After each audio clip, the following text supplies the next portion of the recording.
ભરેલા રીંગણાનું આ ગ્રેવીવાળું શાક તમે મારી રીતે એકવાર ચોક્કસથી ટ્રાય કરજો. તમે બાકી બધા શાક ભૂલી જશો.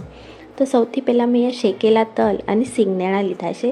એને આપણે મિક્સરમાં થોડા દરદરા પીસી લઈશું. શેકેલો ચણાનો લોટ લીધો છે 2 થી 3 ચમચા. મસાલા ઉમેરીશું: હળદર પાવડર, ધાણા જીરું પાવડર, લાલ મરચું, ગરમ મસાલો, અદરક લસણ અને મરચાંની પેસ્ટ, 1 થી 2 ચમચ સાકર, મીઠું સ્વાદ પ્રમાણે, લીલા ધાણા ઘણા બધા નાખશું. 1 લીંબુનો રસ લીધો છે. 2 થી 3 ચમચા આપણે તેલ ઉમેરીશું. સારી રીતે બધા મસાલાને મિક્સ કરી લઈશું. પછી મેં અહીંયા નાની સાઇઝના રીંગણ લીધા છે. એને વચમાંથી કટ લગાવી લીધું છે. તો સારી રીતે દબાવીને આપણો બધો મસાલો એની અંદર ભરશું. 2 થી 3 મેં અહીંયા બટેકા લીધા છે. તો બટેકા ઓપ્શનલ છે, તમે નાખવા હોય તો નાખી શકો.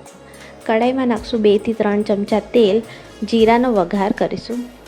તૈયાર આપણા રીંગણા ભરીશું અને એને ઢાંકીને સ્લો ગેસ પર ચડવા દઈશું.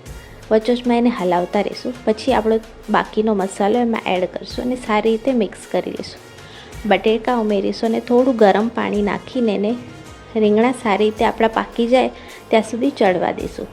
લાસ્ટમાં એમ આપણે ગાર્નિશ કરીશું લીલા ધાણા સાથે. તો આપણું તૈયાર છે શાક. તમે ગરમા ગરમ રોટલી સાથે આને સર્વ કરો. ખાવાની એકદમ મજા પડી જશે.